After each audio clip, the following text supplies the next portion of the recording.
Let's go. 2026 early signing period. It is my least favorite day of the year. I hate the early signing period. I'll tell you why coming up, but the big story is LSU did get some pretty nice signatures. Bryson Martinez, are you kidding me? A top 100 offensive lineman that was also used as an actual weapon this past season for East Ascension. And then, of course, you have Corey Barber, the big flip from Alabama, who was committed to Ole Miss. You were to expect some Ole Miss kids to flip on over to LSU. It's some really good stuff there. And the big one today for me was Havon Finney out of Sierra Canyon High School in California. Friend of the show, Jeff Martin, was the recruiting staffer that was actually on site. That was some really good recruiting from him. Jeff Martin, of course, used to be at USC, but before USC, he was at LSU and a part of the 2019 coaching staff then. So good stuff with Jeff Martin and off-field staffer getting the job done here for Havon Finney. This was a guy that a lot of people thought was not actually going to sign today, and that obviously is a really, really, really good thing. So I wanted to get through the positives before getting into a few of the things that a lot of us do want to talk about in terms of the signatures we did not get today. Got Aiden Hall out of Edna Carr. We'll talk about another Carr player here in just a moment. Jabari Max signed. This was a guy that Texas made a really strong late push for. And then, of course, you have J.C. Anderson. This was another Ole Miss flip, as was Ryan Murray. You also have Isaiah Washington out of North Louisiana. Haynesville stand-up, a three-star safety. And then you have Braden Allen out of LCA and Dez Ellis out of Winsboro, Louisiana. Now, we get to the somewhat negatives. We do not have signatures for Lamar Brown, Richard Anderson, Trenton Henderson, Duce Geralds, Bryson Cooley, and Dylan Purder. The most interesting of these is Richard Anderson, because earlier today, we saw Richard Anderson do a whole shebang at Edna Carr High School, where Richard Anderson said, hey, I am signing today. So he said, hey, I'm going to LSU. And this has been the big thing today on Twitter, the five-star defensive tackle. Why hasn't LSU tweeted out a graphic for Richard Anderson yet? And the way it works is it's not official in anything. Even if you see the kid at the school say, hey, I'm signing today, it's not official until LSU tweets it out. That means that they officially have the paperwork for Richard Anderson. So I don't know. Hopefully this changes in the next hour or so. I just honestly do not know. I've made a few phone calls on this very thing. It would be pretty wild that all those people are there and you don't actually sign. But it could also make a lot of sense because Edna Carr today, there's been some murmurs that they actually broke a record for Division I signees all on one team. I believe the final number was 18. 18 all from one roster. That is absolutely insane. So we will see. I don't know. We then get to Lamar Brown. Will Lamar Brown sign during the early signing period? There is some heavy steam heading in that direction. I very well could see him wait this out until February. This is also a bizarre one because one of the first three guys we saw with Lane Kiffin when he was at his new coach's office at LSU's campus was Lamar Brown. Him taking photos with Lane Kiffin in his office. So we'll see what happens there. Obviously, he is a can't-miss five-star recruit. Then we get to Trenton Henderson, Duce Geralds, Bryson Cooley, and Dylan Purder. Now, this is just personal preference. As someone who does sit and watch some of these kids, I don't do it as much as I used to. I will tell you that since Whit Weeks, there has not been a high school football recruiting tape that I enjoyed more than Duce Geralds. He is that exciting of a player. He really jumps off the page. He is a defensive tackle who also served as a running back. You never see that. You never see a DT do defensive tackle, and oh yeah, we're going to give you the football 10 times a game. Duce Geralds is an absolute freak, and I hope he signs. Now, here's what I can tell you about old Duce Geralds. Shout out to my guy, K-Dub. He is a recruiting insider. He's not fancy schmancy, big time Tom Loy or Steve Wilfong, if you will. But my guy, K-Dub, always tends to be some good info. It looks as if Duce Geralds could sign with us on Friday. So the early signing period is actually 3 days long. And normally, most of the signatures are done on Wednesday. The thing that never made sense to me is why would you, as a high school recruit, sign on Wednesday? Why not wait until Friday, see if you get a few extra offers or whatever? But that's just me. Duce Geralds is thinking about Georgia Tech. Remember, Georgia Tech today signed Brent Key to a big contract. And, well, that would make a lot of sense. Okay. Duce Geralds is in Georgia. This is a kid that can go anywhere, though. And he is a lot of fun. And I really hope he picks LSU. Now, why are we just in the middle of all of this? Why are some of these kids thinking about not signing? Well, some of it obviously is a coaching change, but the bigger deal is that we just don't know what Blake Baker is going to do.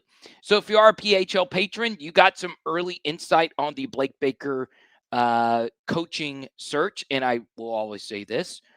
I've not met Blake Baker. I would love to. I love me some Blake Baker. I think he's a very interesting guy. But all the way back to when he was hired here at LSU, we got that info pretty quickly that LSU was heading in that direction. If you're a patron, you would have known that there was some interest between Memphis and Blake Baker. And now Blake Baker's name is in this Memphis coaching search. And we already know he has interviewed for Tulane.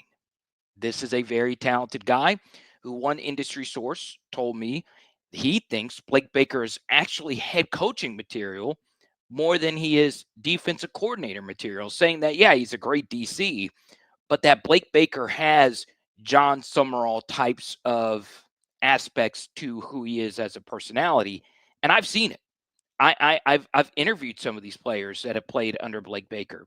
So there's not really been a player at LSU that I've spoken to on the record, off the record, that just simply does not like Blake Baker. That was not the case with some of the coaches on the offensive side of the football. And some of the players in the past couple of years on the defensive side of the football. Blake Baker is loved. So that makes a lot of sense that he is up for all these head coaching jobs. He is also a good defensive coordinator. I've spoken my piece about some of the shortcomings of the LSU defense, but man, I really hope he stays. So part of it is, yeah, Lane Kiffin, new coaching staff. But also, you have these interviews. And the thing is, let's just say Brian Kelly was a good coach this year. Let's just say LSU was a 9-3 team that wasn't in the playoff, and we still have Brian Kelly around. I still think, based on the conversations that I've had today, that some of this is not Lane Kiffin coming in and a new regime. It's that Blake Baker is interviewing for these jobs. And if he's interviewing for these jobs, that means, well, I don't know who my position coach is going to be. I just don't. Keep in mind, Lane Kiffin, his defensive coach is the new head coach in Oxford. All right. So you've got to keep that in mind, that there is a lot of moving parts here with this recruiting class. And as a lot of you have seen, a lot of these names are defensive names. And that's where we need help because we are losing all our great players on defense. Hopefully Whit Weeks comes back. We know what DJ Pickett is. We know what PJ Woodland is, but there are a lot of snaps leaving this defense. Now, this is normally the case with the algorithm. I'll touch on this very briefly, and then we'll get back into recruiting. But it's just true. Every time I mention LSU players going to the NFL, people just don't care. But we did get our first official Senior Bowl invite in, and it is for our dear friend of the channel, Mr. Jack Pyburn. Congrats to you, Jack. His whole family are big friends of the channel. I got to go to their tailgate a few weeks ago. So shout out to Jack and his whole family, who I've gotten to be really close with. And Jack is going to kill it at the Senior Bowl. So we'll see a few other Senior Bowl invites. I know of a few others. I'm just going to let the announcements take care of themselves. I don't feel like it's my place. But congratulations to Jack Pyburn. Now, we get to me, the most interesting domino of this recruiting cycle. And this is very important because there are sharp people in our chat that are struggling with the 2026 and the 2027 aspect of this. So, to me, my favorite player in any recruiting class that is currently committed to LSU is Peyton Houston, the 2027 top 100 quarterback commit for LSU. That is the next recruiting class. He is not reclassifying to 2026. He has a chance to break every high school football record in the state of Louisiana at the quarterback position. So he's going to finish out his career at Evangel. He is not a part of this recruiting class. LSU does not have a quarterback committed for 2026. Now, normally, that's not really that big of a deal. It's just not. And why is that? Well, you normally have a few QBs in the chamber that are coming back from last year's roster to this year's roster. That is not the case. Because if you are totally out on Michael Van Buren, and if Michael Van Buren, in the eyes of Lane Kiffin, is not a quarterback that he wants on his roster anymore, he could be packing his bags. We don't know what the case is with Colin Hurley. So it would be nice, out of all years in recent memory for LSU, to have a quarterback be a high school quarterback commit to this class. We need depth at the game's most important position. In steps Landon Duckworth. All right, so let's talk about Landon Duckworth. We had a LA Mom ask about him a little bit earlier today. So currently he is a South Carolina commit, and South Carolina right now is a house fire. And look, this is a 4-star quarterback, a really highly rated 4-star quarterback, so not quite in the top 100, but just outside of that mark. This is about where, let me think of another quarterback in this 130 range. Gunnar Stockton was in this range. Garrett Nussmeier was a little more highly rated, but it really doesn't matter. This is a blue chip recruit. So you see here, there were some recruiting analysts predicting a potential flip of Landon Duckworth to Ole Miss. And obviously Ole Miss's new head coach is not an offensive guy. So Landon Duckworth very well could be thinking about going to Baton Rouge. We don't know exactly what's going to happen with this, but what I decided to do was do my due diligence and watch Landon Duckworth today. So on Power Hour SEC, I did a deep dive on Jared Curtis, the number one player that everyone's talking about in this class, who is a 5-star Georgia quarterback commit who flipped to Vanderbilt. So if you want to learn more about Jared, did a full film study on him. And I decided to sit down and watch Landon Duckworth today. Now, I didn't start doing a film study because I want to see if he actually picks LSU first. But he's good. He is very, very, very good. You obviously have the QB run game aspect with him, 6'3", 215. Not quite a powerful runner, but he can break tackles. You do have the zone read aspect to his game. My favorite thing about him is his touch is feathery. He can flat out put footballs in very difficult places. That makes him a lot of fun, right? A lot of Lane Kiffin's route concepts feature what is called an over route, right? It's a lot of flood variations where you have a deep vertical, you have a shallow close to the line of scrimmage, and then the flood is the secondary option of a 3-man level concept. And in order to make that throw over and over, you've got to have good touch towards the sideline. And there's quite a few throws from Landon Duckworth that you will see watching him completing those types of passes. So I do think he would fit in well for Lane Kiffin's offense. And we did a breakdown on those types of routes. A big one Landon ran himself, and one that Lane Kiffin runs is a play called Spear, right? And it's a play that Lane actually brought into his offense from the Drew Brees Saints in 2019 LSU. Those are the two most famous offenses running this play design. And we just did a huge film study on it for the LSU Ole Miss week from earlier this year. So if you want to watch that, it's great. It's as much Saints in 2019 LSU stuff as Ole Miss running it, ironically, against Tulane. So I like Landon a lot. I do. Now, here's the thing. This is mostly as a depth piece because we're going to need to bring someone in. I do think you need to bring two guys in, actually, to come fill this quarterback room. Now, before we get to any of your comments, here's something about Lane Kiffin that has been so fascinating at LSU. When you look at the quarterback depth chart at LSU over the past 5 or so years, they have been very deep at that position. All right. So, going into the season, this was the first year where we had the most question marks at the backup quarterback spot. But before that, we had Jaden Daniels being backed up by Garrett Nussmeier, right? And then, before that, everybody was really high on Garrett Nussmeier in terms of being a backup. And then you look at LSU's quarterback room, Miles Brennan was a very highly touted backup to Joe Burrow. So we've had really good quarterback rooms where we've had two good quarterbacks, Ryan Perrilloux and Matt Flynn, and so on and so on. So that QB2 spot is very important. Now, why should you not worry about that with Lane Kiffin? Well, how many times have you seen Lane Kiffin have a highly touted backup at Ole Miss where he convinced them to join the QB room despite the fact that they might not play at all? Look right now with Trinidad Chambliss. If Austin Simmons was actually healthy and good, we would know nothing about Trinidad Chambliss. And Trinidad Chambliss, it was only a $200,000 raise.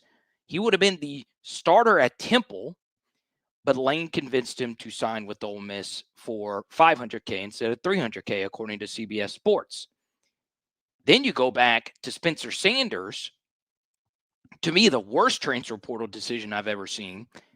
The fact that Lane Kiffin had a year 5 quarterback who started all 4 years at Oklahoma State, was a good quarterback at Oklahoma State. Lane Kiffin convinced this man to sign with Ole Miss for his 5th and final season. That's ridiculous. He convinced Walker Howard to spend 2+ years as his top backup, and he was nowhere close to seeing the field behind Jackson Dart and Spencer Sanders for a year.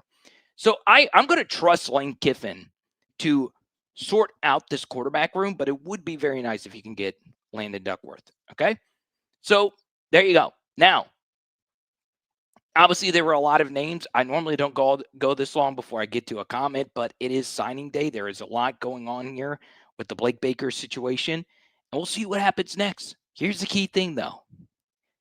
Normally, our podcasts, and this is just the case with sports, this stuff gets really dated really quickly, right? By the time this podcast ends, there's going to be another signature. There's going to be something else. And it lends itself into the single most important thing. This is more important than anything I will say for the rest of the pod. So really focus in. I'm going to look directly into the camera. Sometimes I'm looking at the comments. Sometimes I'm looking at my iced coffee. Sometimes I'm looking at my dog down here. I want you to look at me right now. The college football calendar sucks. It sucks. And I'm not doing this for Lane Kiffin sympathy. I'm not doing that because most people are going to criticize me because that's been the big defense of Lane Kiffin, is that this calendar does suck. And I've done enough ranting about defending Lane in that aspect. But I'm telling you right now, these kids are getting the short end of the stick.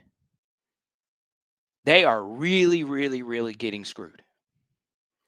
One way to solve this, if you're a high school football recruit, is to wait and sign in February.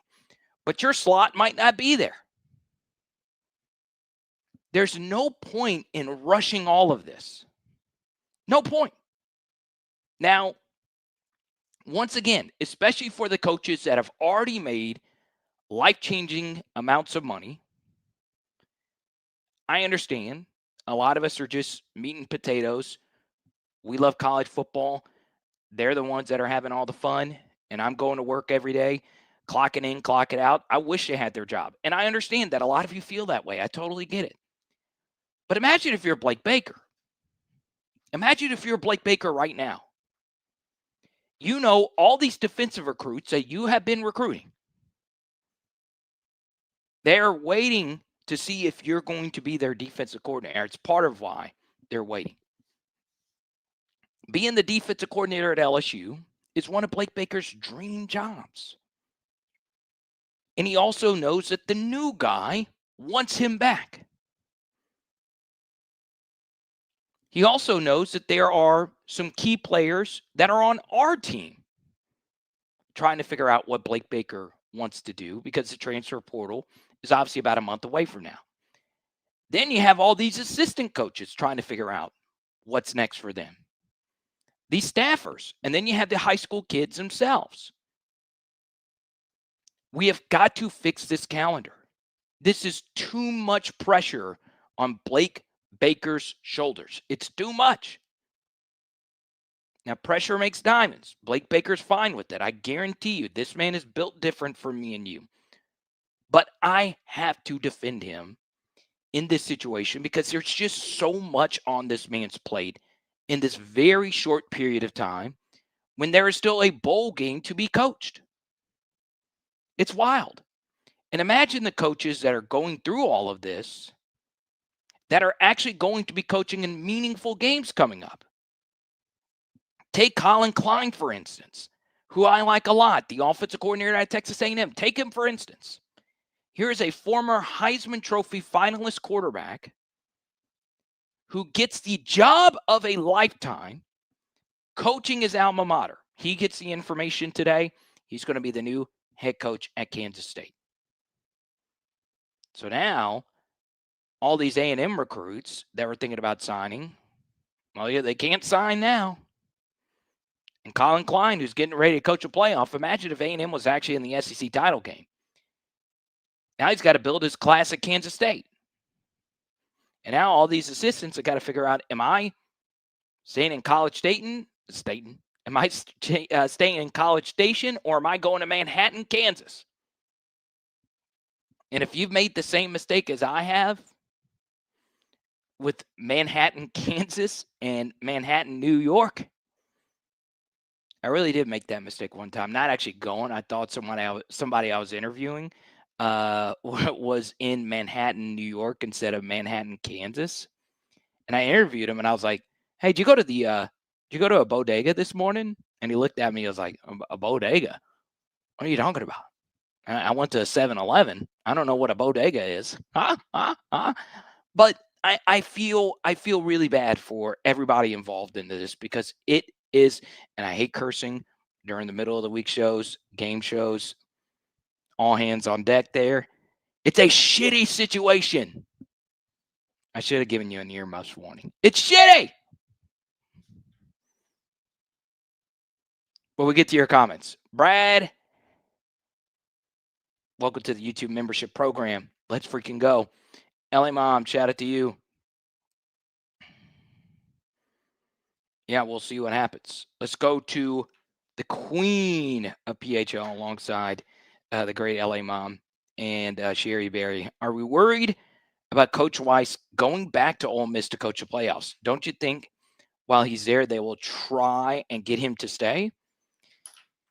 Yeah, Sherry Berry, if I were to put an over-under on Charlie Weiss's tenure in Baton Rouge, it's probably 1.5 years. Okay. And at this point, it's probably safer to put it at a half year because the likelihood of him being in Baton Rouge that long is very low. Here's a guy that his dad is, the great Charlie Weiss, who coached Tom Brady. That guy was kind of good. Coached Notre Dame, coached everywhere. Charlie Weiss is one of the highest paid offensive coordinators in the country. I know that there's quite a few jobs that would like to find the next Lane Kiffin, and it very well could be Charlie.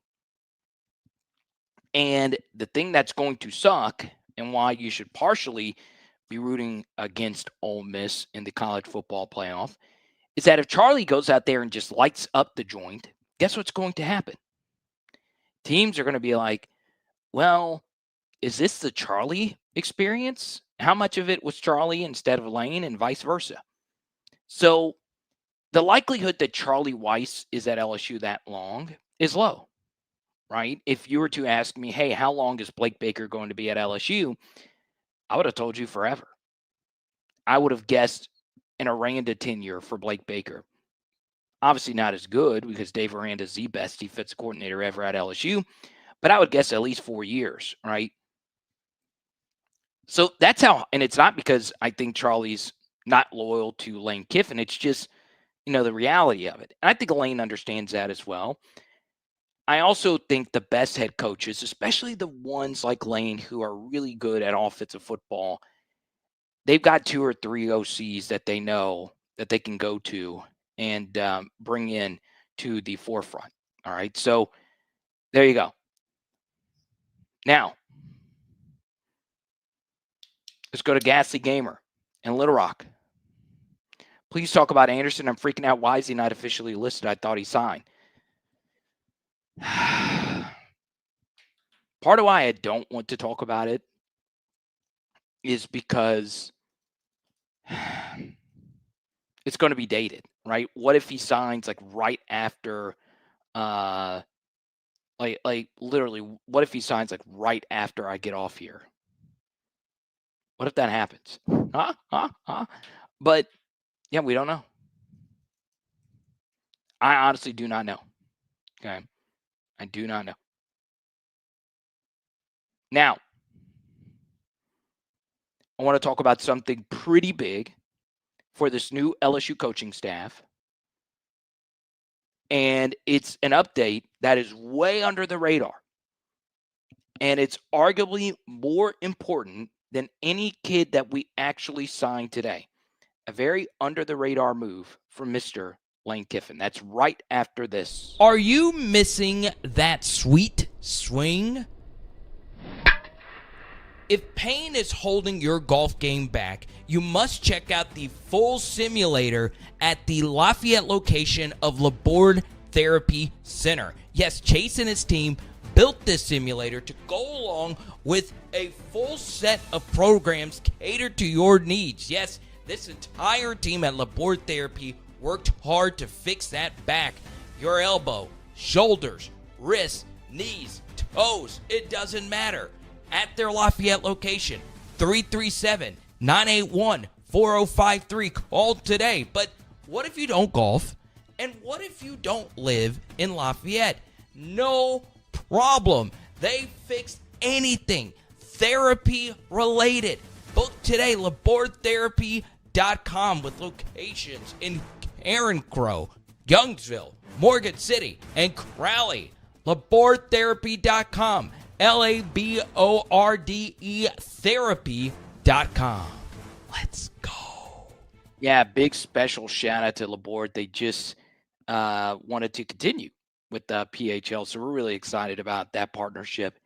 And the only way it works is if you guys keep getting to Laborde Therapy, one of their 5 locations. They have the friendliest staff. Okay, so this has been the big question. What is LSU going to do at the offensive line coaching position? Okay. Eric Walford is leaving Kentucky to join Lane Kiffin and LSU. Now, for me, it's not confirmed what Walford is going to do. Is this a true on-field coaching job? I don't know. Okay. This is via Sea of Blue and Matt Moscona. Okay. So, Dwight Wilson will also be a player personnel guy coming over from Ole Miss. But this is big. I mean, this is big. If you really, really, really think Brad Davis has been a problem, then this story is just as important, if not more important, than any kid that we will sign today. Okay? So Does this spell the end of Brad Davis? Well, I think a lot of you thought that that was going to happen regardless. All right, so let's go to Eric Walford's history, and it's pretty coveted, right? You have a guy with 5 years head coaching experience, and take a look at his resume. South Carolina offensive line coach before that. Then an assistant offensive line coach at the NFL level with the 49ers. Then at South Carolina for 4 seasons. 1 year at Kentucky. 2 years at Alabama under Nick Saban. And then, of course, this past year at Kentucky. Now, what does this mean for the LSU offensive line? Well,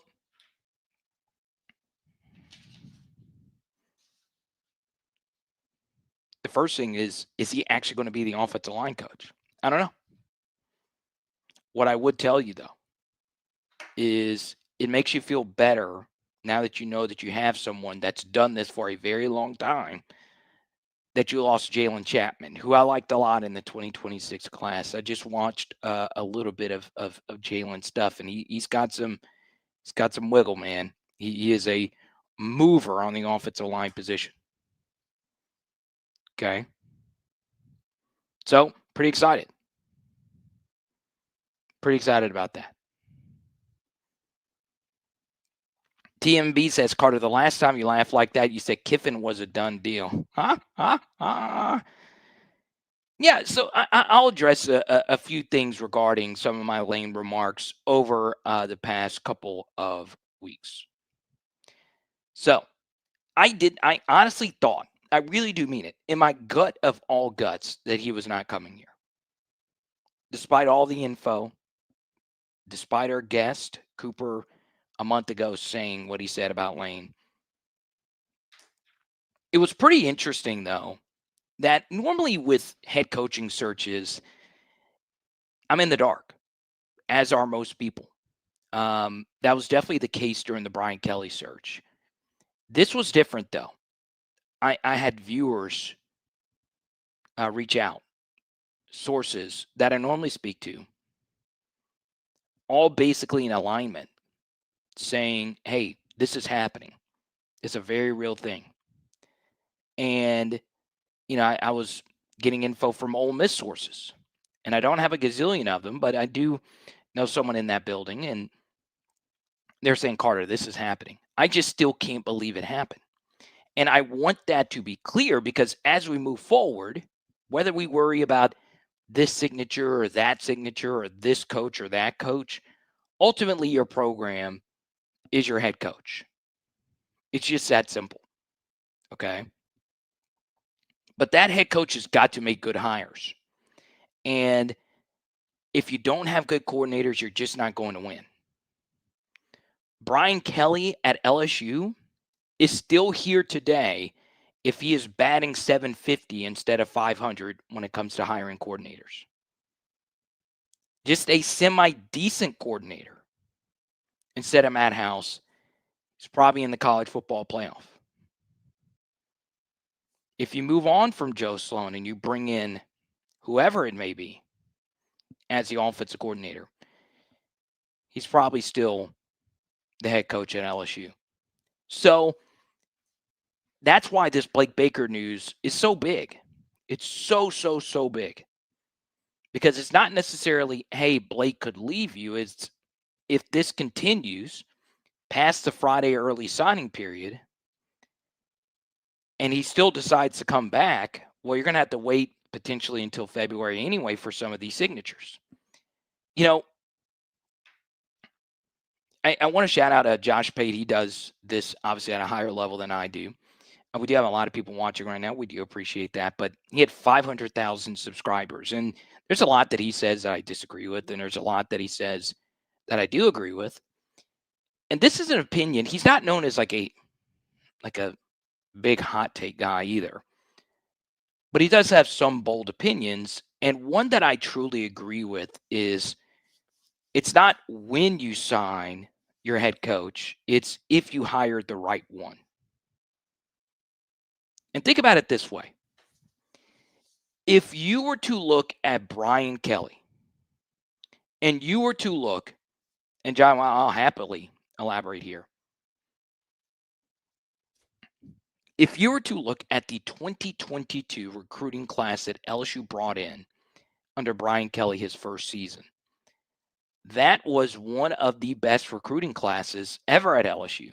It really was. You have Will Campbell, you have Mason Taylor, you have Emory Jones, you have Harold Perkins, you hit the 5-star quarterback, and Walker Howard. It didn't pan out, but you crushed it in a 15-kid, high school kid class.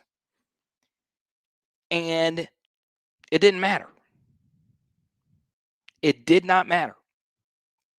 The high school players were good.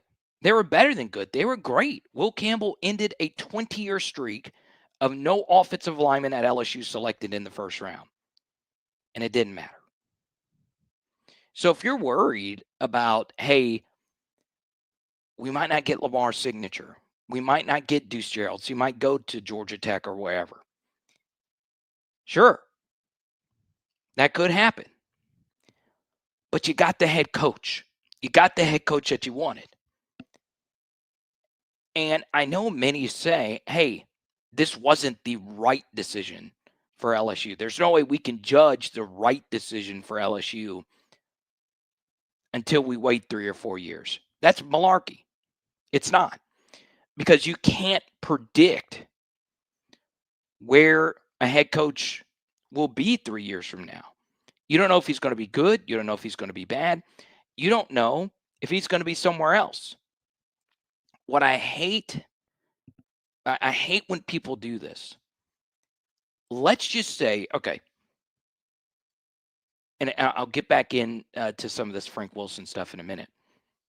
Let's just say Penn State hires the next Nick Saban this cycle.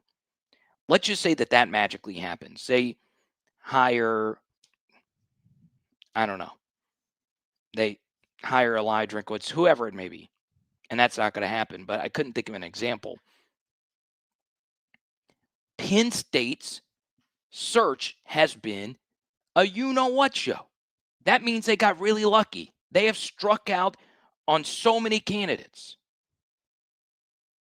Like a ridiculous amount of candidates. Struck out worse in many, many, many ways. And I think for me, if they hire someone and they're great, that means they lucked into it. That's not happened with LSU. They hired the number one guy in the most coveted, hot head coaching search ever. This was an awesome hire. Now, is it going to work? I don't know.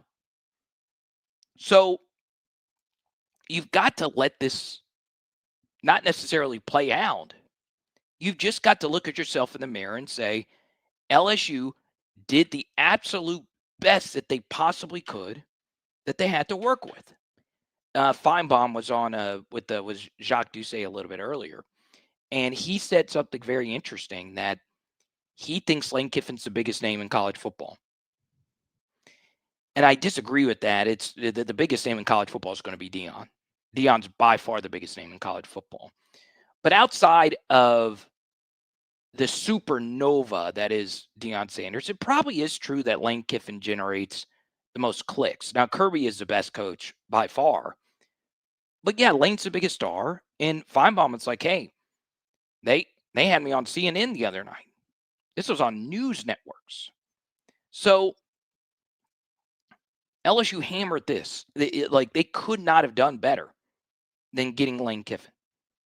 Now, will it work? I don't know. Now, before we get to this next super chat, and we'll go ahead and get to it here. Boris, thank you for the generosity.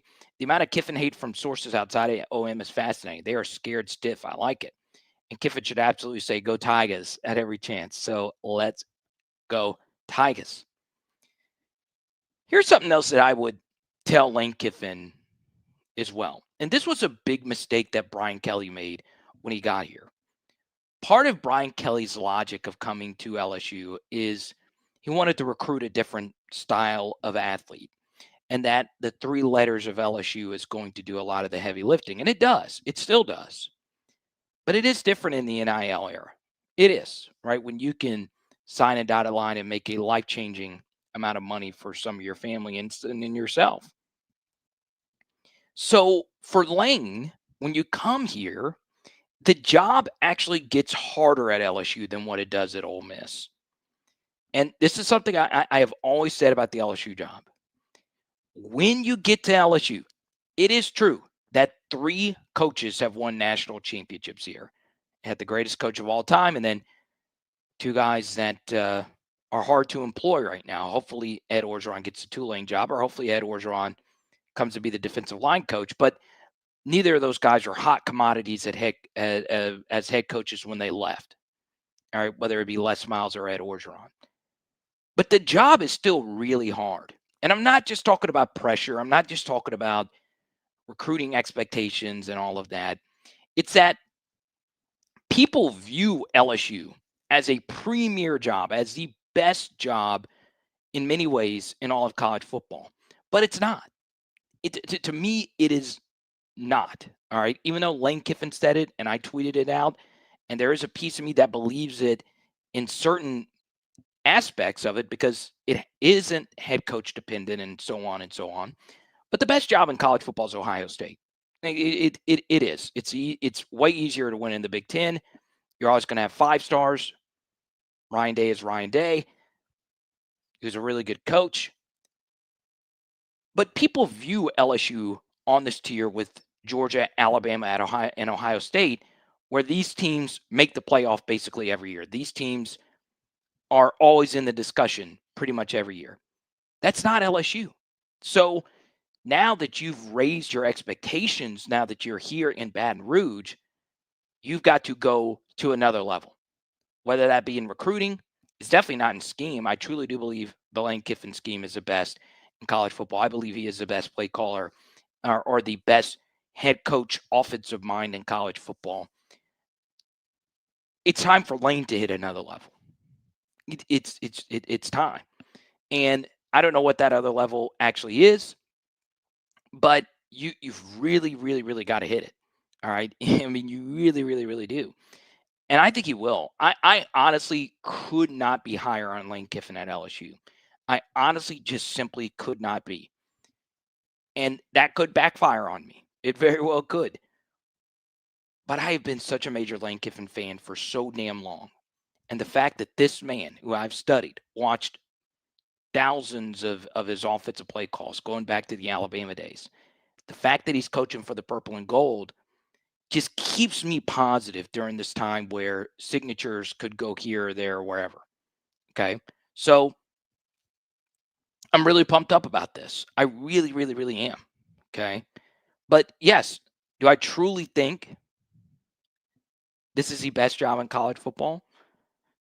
From a bringing standpoint, it is, right? From a fandom standpoint, yeah, if you win here, those 3 letters, it's the cool school. But Ohio State, Georgia, Alabama are still the gold standard in college football. And for us to get to that level, we needed a man who could get us there. And I think Lane is going to be the one that does it. I do. Okay. Now, there is a huge Indiana's not a better program than LSU. They're good, though. And I will say this. I said it on my Believe in Saints podcast a little bit earlier today. Mickey Loomis, if we are in position to draft Fernando Mendoza,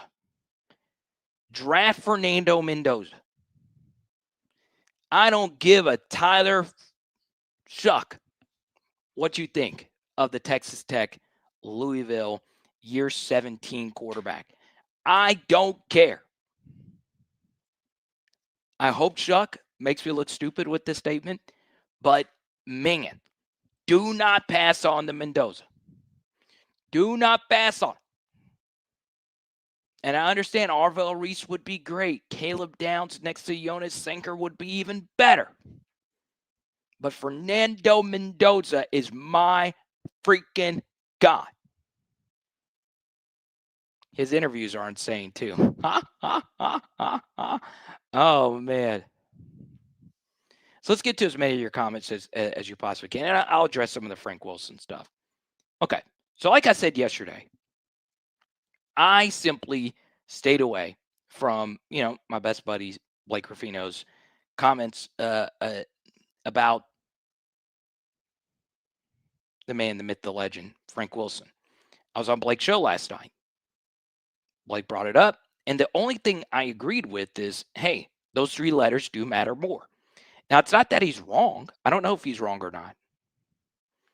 I've reached out to someone who would know and DM'd today on Twitter, and they told me that it's not true. So, especially with recruiting stories, it's always weird because the only thing that ultimately matters is if the player signs on the dotted line or not. It really is the only thing. Okay. So, for me, I just don't know where I stand on it. I'm serious. Sometimes when you sit in a chair like this, you don't want to, piss anyone off. But that's not the case here. If I strongly feel a certain way about something, well, I'm going to tell you how I feel about it. I'll tell you a little story here. There was a pretty prominent LSU coach in the last 5 years since I've been doing this channel.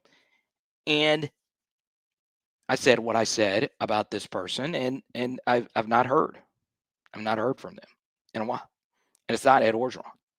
And that's part of it. It's part of doing this, right? You develop sources, you talk to people, and, when you say bad things about them, they don't want to talk to you anymore.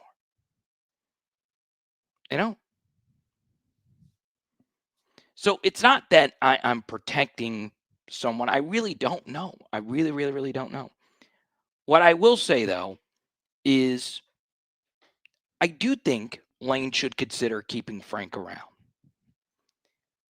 Because there is just so much radical change that's happening with this program.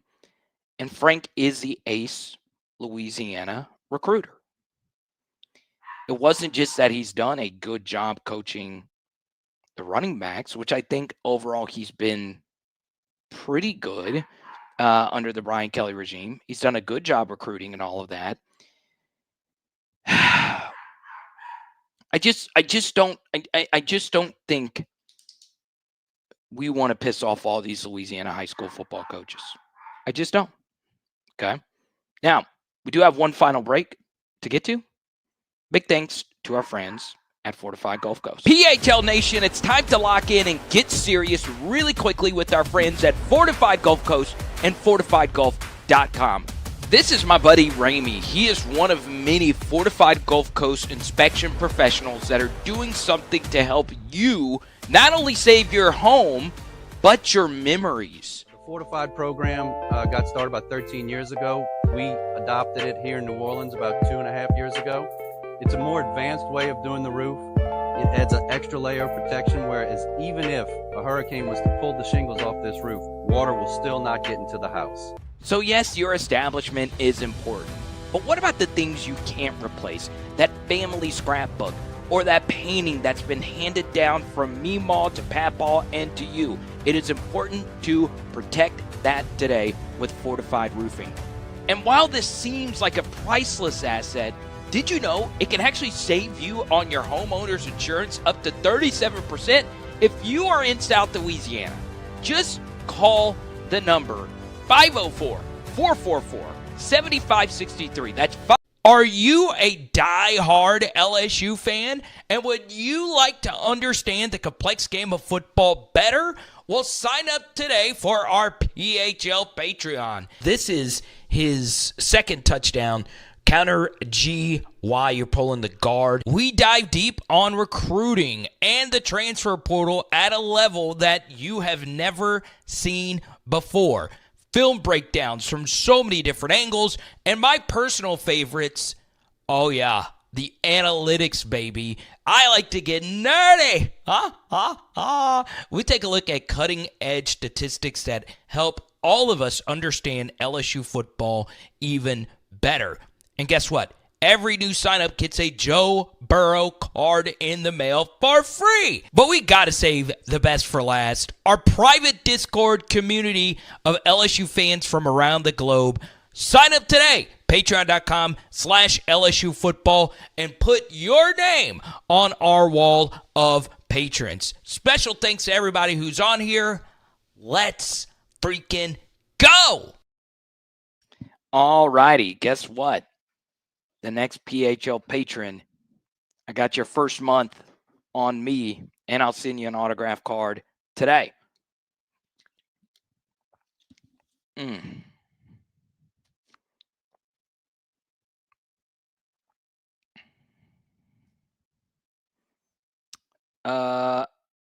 I do.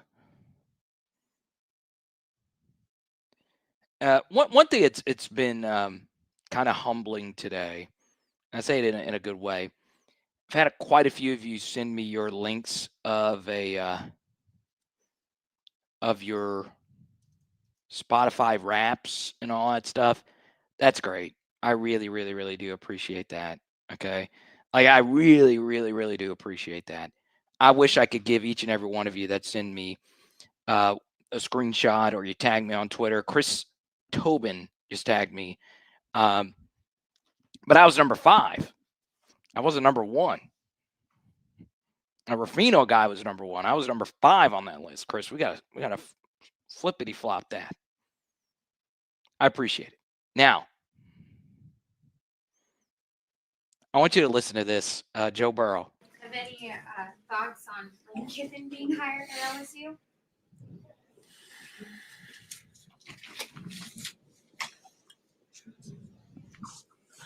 I think he's a good coach. Guess we'll see how it goes. Those are my thoughts. Did Lane ever recruit you at any point in time? No. Have any thoughts on Lane Kiffin being hired? Here's the thing about Joe. Was that Duce barking in the background? That's funny. So a few years ago, I got to meet Joe at a private event. So flew up to Cincinnati, and that's our pinned Twitter profile photo, and it probably will be until the end of time. Until Lane Kiffin hires me, and then it's a photo of me and Lane. Joe is such an interesting guy. And the thing I like about Joe is his personality is just authentically quirky. It never really feels like when he's answering a question that it's the polished answer. It really does feel like it's him. Because what should Joe Burrow say in that situation? He should say, hey, my time at LSU was the best. I wish Lane the best. If he needs anything, give me a call. And he's probably done all those things privately. But in the moment, he just said, well, we'll see what happens. He doesn't know him. He doesn't know him well. But you just don't get that a whole heck of a lot. You just don't. Okay.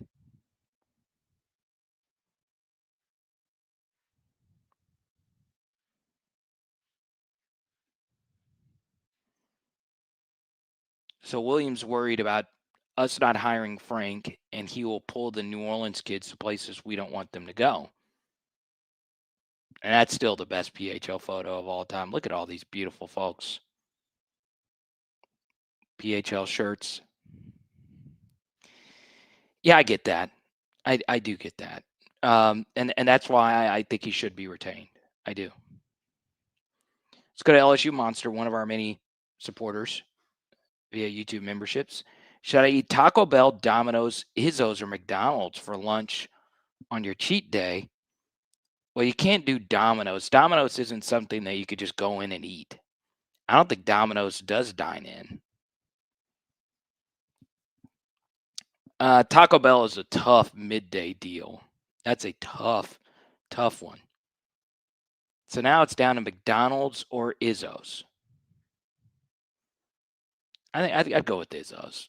For those that don't know Izzo's, it was kind of weird that you put Izzo's in there because you have three of the biggest fast food conglomerates, and then Izzo's. We go to Izzo's, support small business. Okay. Let's go to PWN Romeo. We need some Joker and LSU colors. Embrace being the villain. And by the way, Izzo's, you should sponsor the channel. I had you way too much. Okay. Back in my college days. You already have like no less than like $1,000 of my money.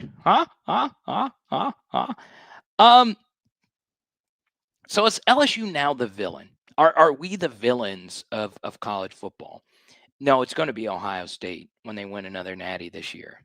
All right. So will LSU become the villains of the SEC? Not until we actually win one. I don't think you actually become a villain until you actually win something.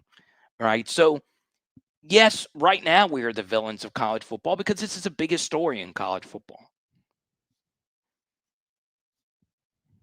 But are people really going to view us as villains? Not until we win something big. Okay. Now, should we embrace being a villain? You betcha. You betcha. When we play Ole Miss, will most of America be cheering for Ole Miss? Yeah, they will be. Okay.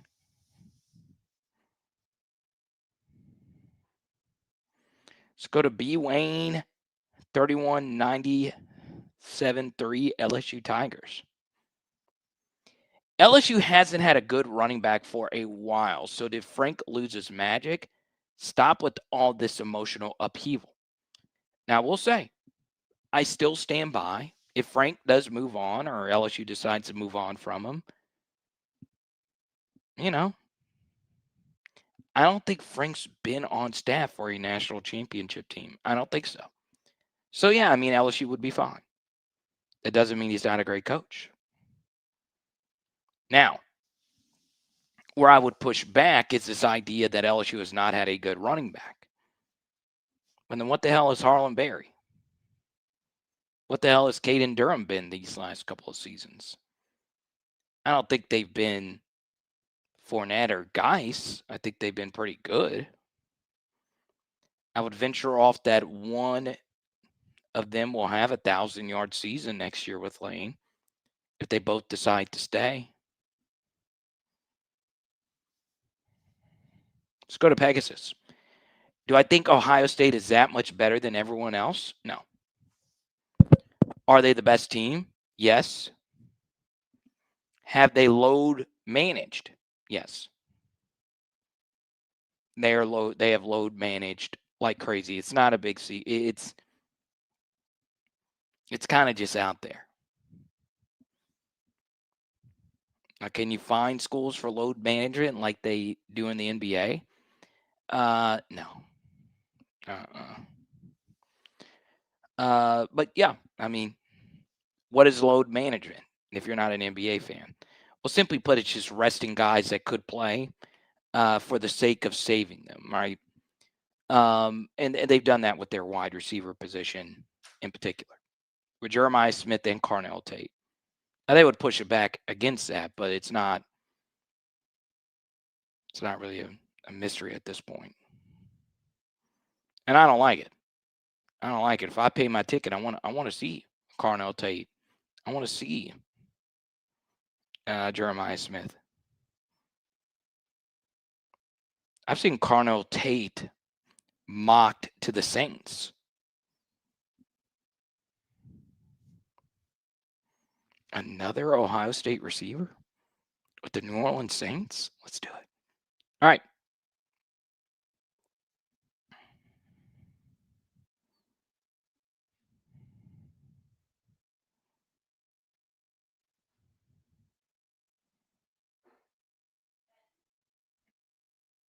I don't know what I don't know what you're referencing with the AJ McCarron. AJ McCarron's career highlight is Brent Musburger. Okay.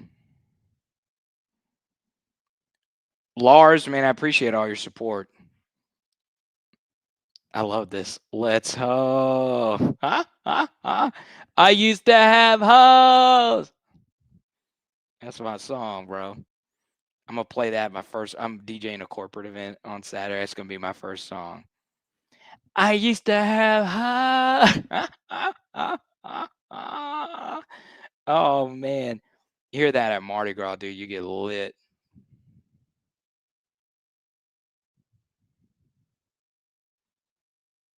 Okay. UVA. Mac Daddy Donk. It's been a while since I've seen you. I don't want to miss any comments here. Investing with Cade. Good to see all of you here. Big Vol, I appreciate the love on the SEC channel, man. The Vols are coming. How did y'all do today? I've not kept up with any Vols recruiting stuff because I enjoy my sanity. I will say this. What if Tennessee fires Tim Banks and Lane Kiffin goes that route? I don't know if I'd hate it. If Blake Baker, of course, leaves. That's my number one option. All right, let's go to Guitar George. I think Jawan Johnson is our most productive running back. Prove me wrong. Ashley, thanks for the love. I appreciate it. It's my new BFF right there. So,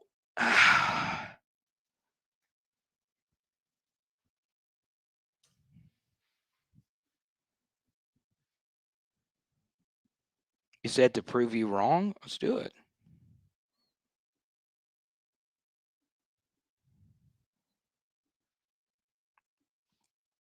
Man, I gotta shout him out again, man. And I know some of Brandon's friends watch this channel. But holy hell, dude. Walk-ons is fire, dude. I just gotta give them their love, dude. Walk-ons is freaking fire. Call me a basic bitch all you want. I love walk-ons, dude. They have figured something out there, bro. So you told me to prove you wrong. Jawan Johnson, by any conceivable metric, is not close to Harlan Berry or Caden Durham. In terms of volume, not close. In terms of yards, both of them have 4x'd Jawan Johnson. In terms of yards per carry, 4.0. Now, rushing touchdowns, it's close, as you could clearly see. Long rush, it's somewhat close, as you can clearly see. But these rushing splits would be a little bit different if Harlan was just the guy from the get-go. And keep in mind, Jawan Johnson had a very critical fumble in the red zone versus South Carolina.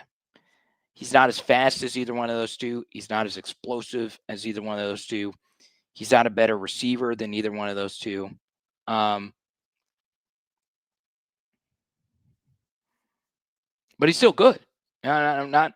This is not me sitting here trashing him. He's a good RB3, but he's not those guys. Okay. Now, this would be another plea I would give to Lane Kiffin.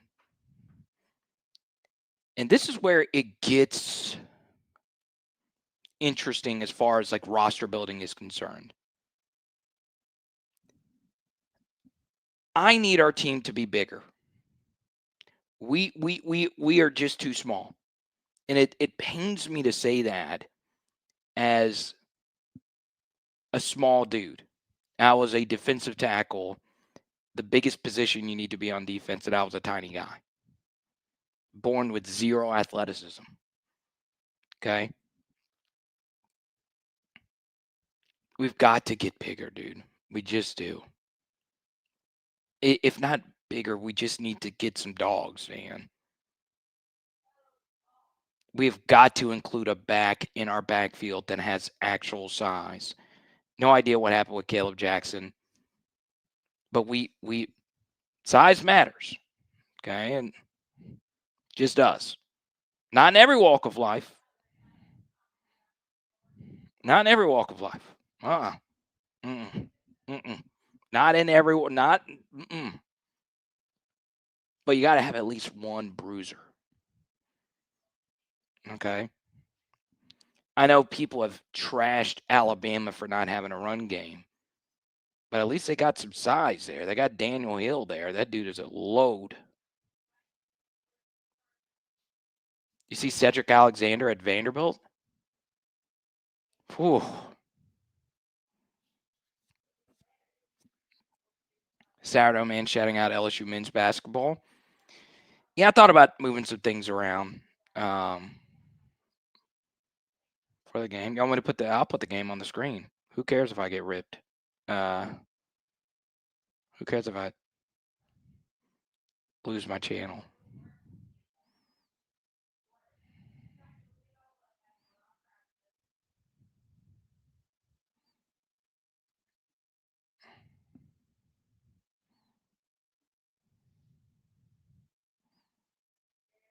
I used to have, man, that song is stuck in my head now. I hate each and every one of you.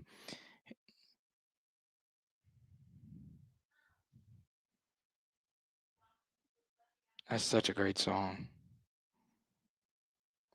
Who is a good men's basketball player from Boston College? Has Boston College ever produced? I wish Pierce was in here. He could tell me.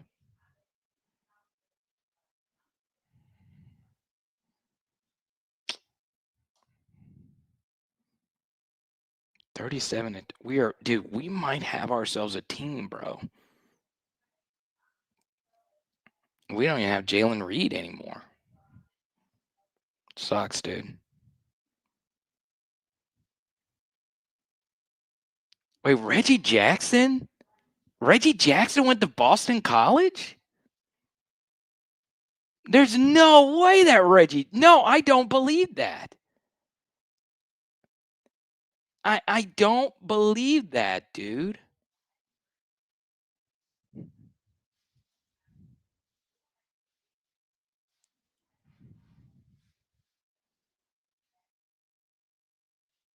You're correct. Oh my God, dude. That is insane, dude. That is insane. Reggie Jackson went to Boston College. Dana Barros? I remember the name Dana Barros. I'm trying to remember the hooper.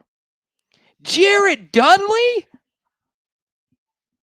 What?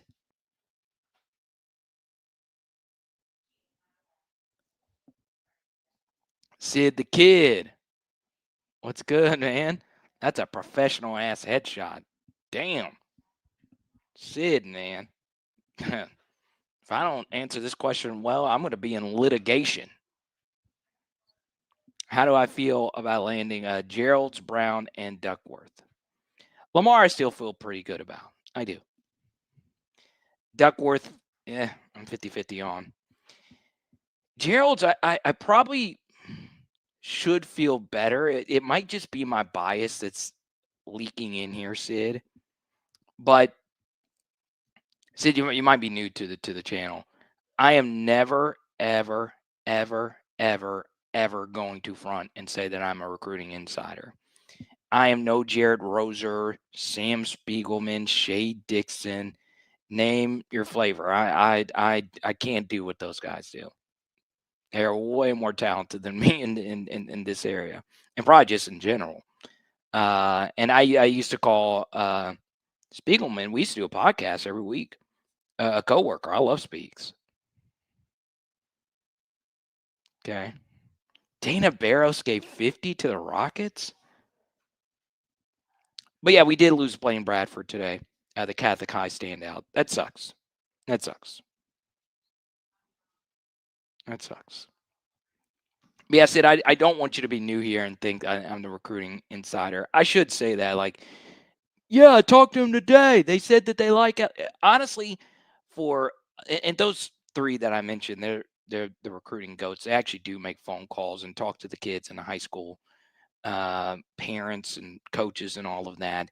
But there are some recruiting writers that will like put behind message boards. Well, so-and-so said that they really liked their visit. No shit. A lot of us would like a high school recruiting visit to a multi-million-dollar college for a free ticket, paid for visit. Hell, these kids are getting $10K to just visit. Just visit. Pay me $1K, and I'll bring some bologna sandwiches. Hell, I'll come singing and dancing. I'll do a stand-up show. Some kids are just getting $10K to come visit. Crazy. Crazy. I've seen a few comments here about Honey Badger going to Tennessee. Well, yeah, I mean, there's a lot of woulda, coulda, shouldas with this. I mean, like the biggest, honestly, if you want to get into the nitty gritty, the biggest one is Jamar Chase. Right? Like, that is just the craziest one. But yeah, I mean, you know, I feel comfortable saying this aloud because he's a friend of the channel, but Jeremy Hill, his dream was to play at USC. USC or LSU. Why? Because of Reggie Bush. Joe Burrow said the same thing about playing with the Saints on Madden. Yeah, he liked Drew Brees a lot. He said Drew Brees was his favorite, but Reggie Bush. So, yeah, it does make you sad that what if we did not get Jamar Chase? What if we did not get Tyrann Mathieu? Yeah, it sucks. I mean, those two have done as much after they've left because of the recruiting, in particular Tyrann, because every DB wants to be Tyrann Mathieu. But a lot of the stuff is close, man. It's really, really, really close. You got to think this is a 17 or 18-year-old kid deciding where he's going to go. Okay. Let's take a few more here. What would I grade this season for LSU on a scale of 1 to 10? All right, so a 1 would be like we went 2 and 10 or something like that. So it's definitely not a 1. It's definitely a 4, 3.5 to 4. But if you were to tell me, hey, Carter, Garrett Nussmeier would not be any good, and LSU would field the worst offensive line you've ever seen. Now, I will say, and go back and listen to the PHL streams before the season, and this includes you, Sid, before you go to your attorneys, Backstrom. It's you and your brother. I'm just making up some kind of law firm. I don't even know if you're a lawyer. The truth is,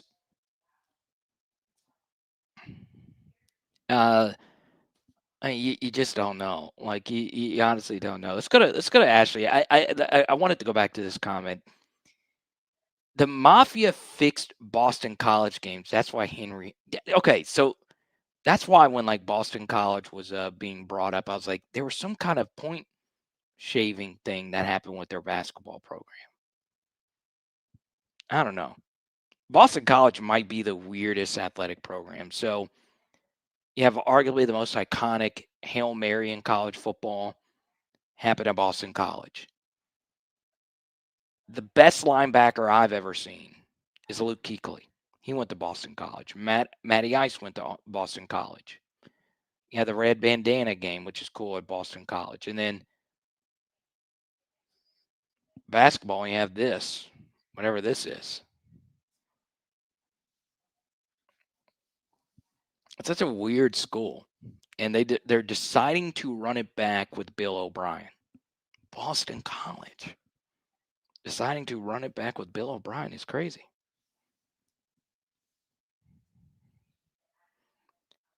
Who's my favorite Tiger? Man, that's tough, dude. You can't put me on like that. I'm going to give you Jaden Daniels for tonight. But ask me a different night, it's Patrick Peterson or Joe Burrow or Andrew Hatch. It changes. Okay. And you can't wait for baseball. Well, yeah, I can't wait either. We win in baseball. But honestly,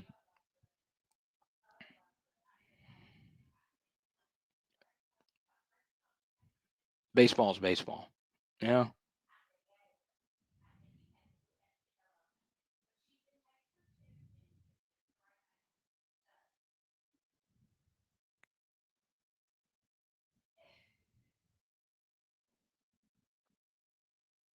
I will tell you though, dude.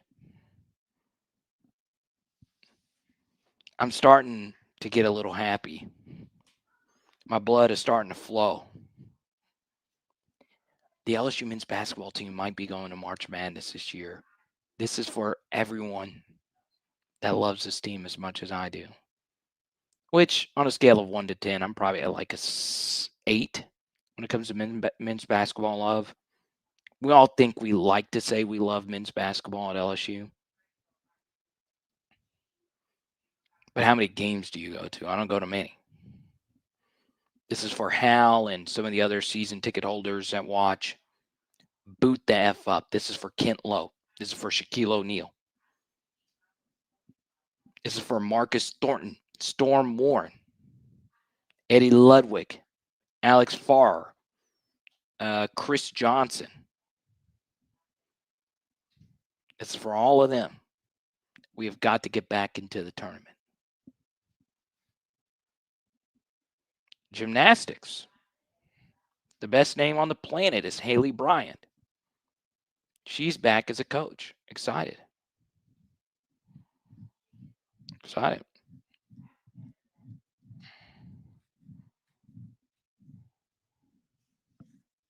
Crazy.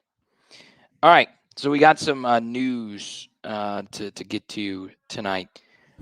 We might start the live stream a little bit earlier tomorrow. You got to stay tuned for that. We'll probably do it around 5:30 maybe. I'm actually judging a Christmas parade tomorrow night. So just nice little fundraiser for the community. I like to give back. And I'm going to be drunk on a hot cocoa. I should make a song about that. I'm in love with the cocoa. It kind of goes hard. I kind of make a song about that. I'm in love with the cocoa.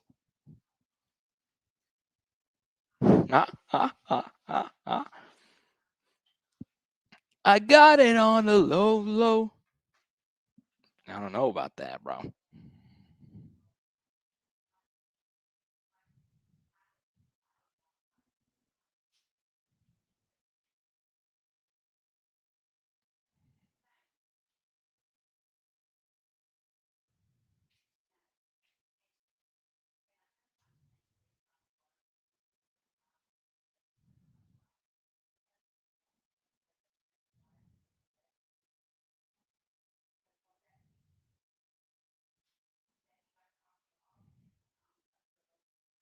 Now, you guys know you come here for hot takes, but you come here to have your boundaries pushed, your brain expanded.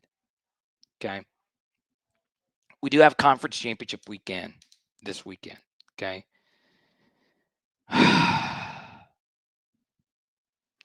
We cannot keep having conference championship weekend. The games have no stakes. Conference champion, nobody cares. Nobody cares. So it is nice we get a 1 versus 2 matchup, but Georgia versus Alabama have no stakes. Unless Alabama just gets blown out, they're going to make the field. And even if they do get blown out, they're not kicking Alabama out.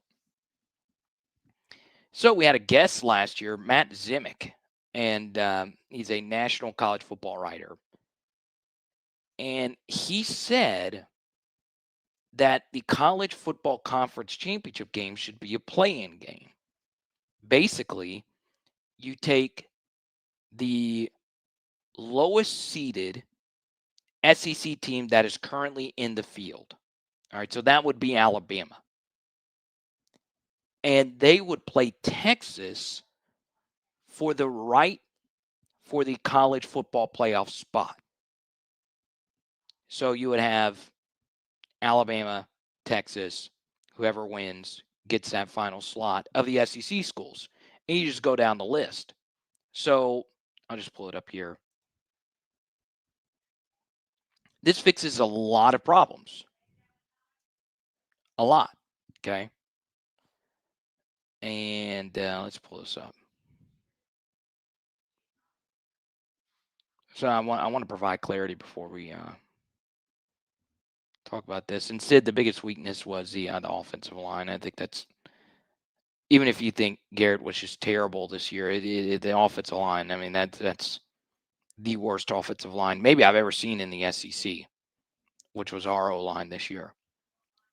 And that's hyperbolizing, but based on expectation, there you go. All right, so in this example, you would have Alabama, the lowest rated SEC team that's currently in the field. They will play Texas, the highest rated SEC team that's not in the field. And whoever wins that game will get that slot. Okay. So in the Big Ten, it would be Oregon versus USC for that slot. All right. Now, that's very unfair to Oregon because Oregon has already beaten USC at 11-1. USC is at 9-3. So that's where it gets a little frisky, right? It's not always going to go perfect. But turning the conference championship games into a play-in, I think, would definitely work better for the SEC. But what's going to happen is it's going to be a 16-team field, which is good for LSU. But I don't like it. I'm telling you right now, the powers that be are going to look at these 4 schools, potentially 5 schools that don't get in, okay? Notre Dame or Miami is not getting in the field. Texas not getting in the field, all right? Those are 3 of the biggest brands, in particular Notre Dame and Texas. Vanderbilt with the Heisman Trophy winner potentially in the Nashville market, not getting into the field. Utah, Salt Lake market, not getting into the field. And then USC, the biggest market in America, with the biggest team in that market, not getting in. It's just so much money they're losing, in particular with these schools. All right. And it's just too much meat off the bone there. And another thing the committee could say is, we're justified. We're justified in having those teams into the field.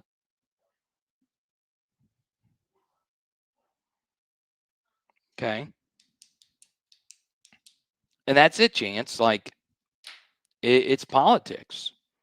One, to stretch it out, right? Not only are you stretching it out and you're making more money for everyone, it gives a larger parachute for the big names to be in.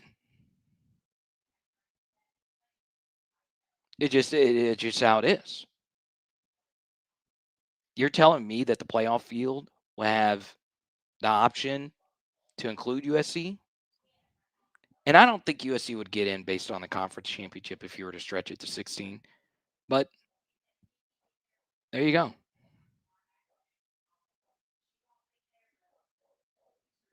Oh, Andre's now talking trash. We liked you at first, bro. I banned him. I probably shouldn't have banned him, but I can do that. It's my channel. Take a look at the poll question. Do you still care about high school recruiting? 84% of you say yes. Okay. We'll talk to you soon. Once again, our top super chatters of the evening. Thanks to Brad for joining the membership. Boris, telling the truth, and Guitar George. Yeah, we touched on it right after the first break. So it's around the 30-minute mark if you want to go back and listen to it. It is Power Hour LSU. Boom. Sissy, you want to be on? You want to be on? No. She don't. Oh, we're signing. Or did you want to say hi?